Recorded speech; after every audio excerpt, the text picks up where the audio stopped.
takes a while to get going. And have your cream tartar all ready.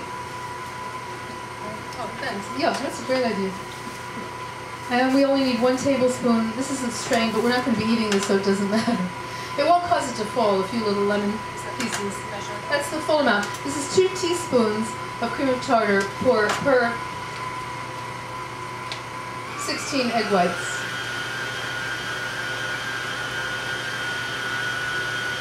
You have to take my word for it when I tell you that it's foaming, because I don't think you can see any reflections. And some people will put it in right from the beginning, and you can. It won't really hurt, but I like to wait until it started.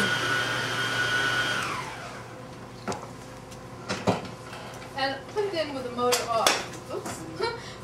Put it in with the motor off. The reason being that if you put it in while the motor is going, it spins it onto the side of the bowl and doesn't get in.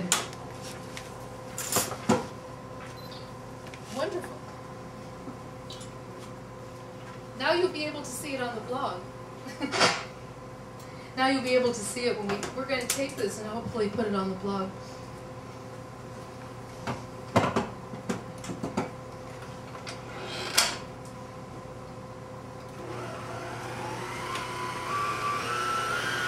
Now, I just breathed in some flour.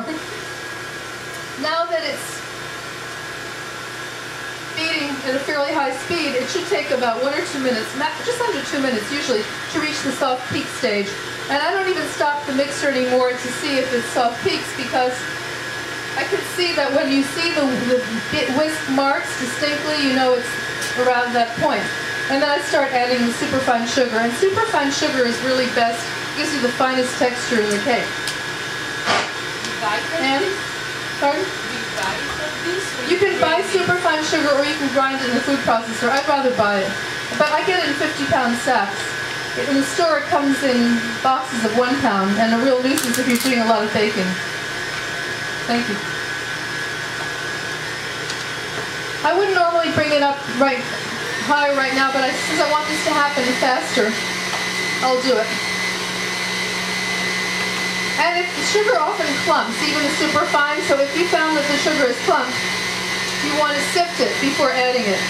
But the half of the sugar that went in with the flour, I didn't have to sift that because I just whisked it together with the flour, which is already so fine and silky, and a little bit of salt. Ah, there we see it. You can see the whisk marks. And usually I take about 20 seconds. Anne was saying, do I give all these details in the book? No. People would think I was totally neurotic if I did. I just say add it gradually. But it really doesn't matter. Just as long as you don't dump it all in at the same time. And once it's all in, you continue beating until it gets to stiff peaks. Wow!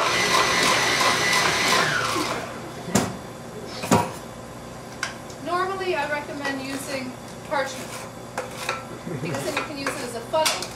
But if you don't use parchment, the thing to do is to use the splash shield, because it fits on the mixer so that you have just that little spout, and it keeps you from getting too close to the beater. It also keeps you from dropping your thing in. I'm glad it wasn't a spoon. I don't know, Rachel, what would have happened with your mixer?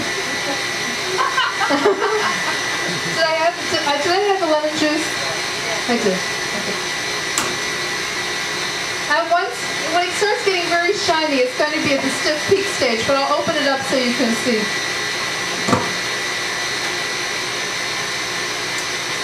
You need a tablespoon measure. Oh, sorry, that's right.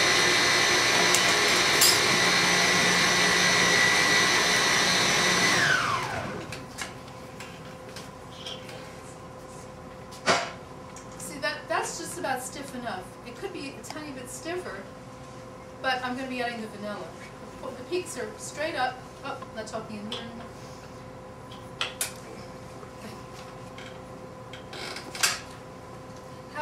How are Helmer, my friend from the Poultry and Egg Board, once did this on the Today Show. He showed how when you've beaten egg whites correctly, you can hold it over your head and it won't slide in the bowl. Unfortunately, he hadn't beaten his enough and it fell on the head of the person who was doing it. I'm not sure if he was ever invited back. And by the way, I forgot to mention, with a cream of tartar we're safe, but when you have only one bowl, whenever I get a new mixer, I get 2 bowls and 2 whisk beaters. Because if you don't use the right amount of cream of tartar and you let it sit, the eggs start stiffening, even from not beating, and it becomes very hard to fold it in to the mixture. So if you just have one bowl, beat the yolk part first, and then transfer it out and clean it out really well, and then do the whites, rather than to let the whites sit while you're beating the yolks.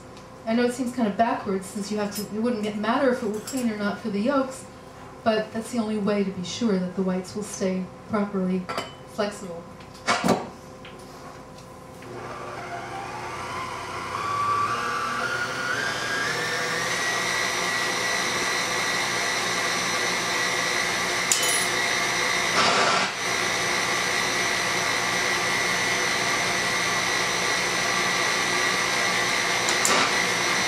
Between all that sugar and the cream of tartar, I never have to worry am I beating it too long.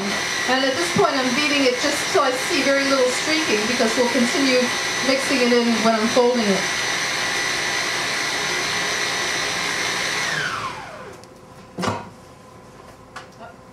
Rachel, I think I should give you this just while I'm doing the race.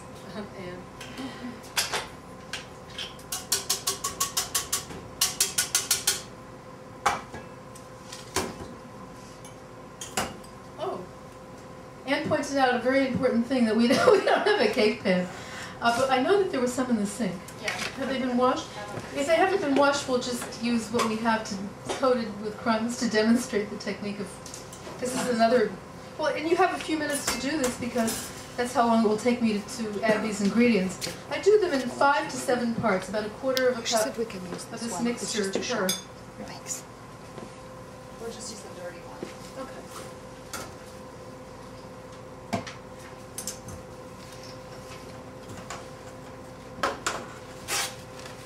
By the way, keep the vanilla capped, because most vanilla is distilled in alcohol and it will just completely evaporate, and it's too expensive to have that happen.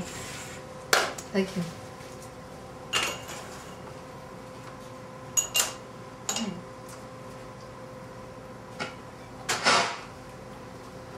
You don't want to fold it all in until it completely disappears, because that way you'll be overfolding.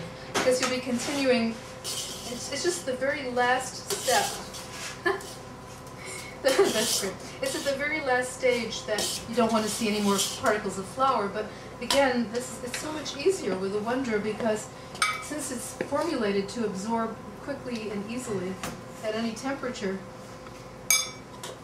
you don't have to fight the whites. And by the way, you see what I'm using is one of those skimmers.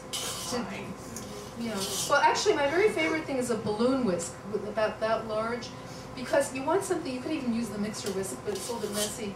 Gets on your hands. If you use just a flat spatula, it takes longer to break down the resistance of 2 separate mixtures. Whereas if you have something with holes in it, it kind of gives the resistance to help one go into the other without breaking them both down completely. And you'll see, if I did a good job, that it will fill the pan almost to the top, about a ½ inch from the top. Okay, I'm going to add the rest. You can see that the whites are so stiff that even putting this, oh, you can see, sorry, that putting this down, the flour down, watch me drop this whole thing, that it doesn't deflate it at all.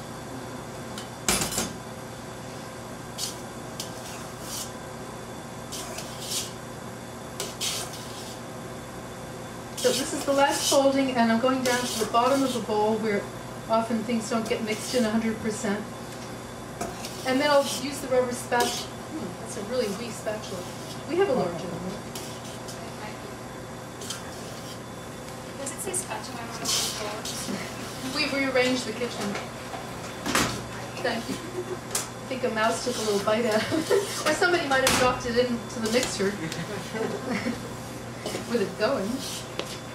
Okay, I don't see any more particles.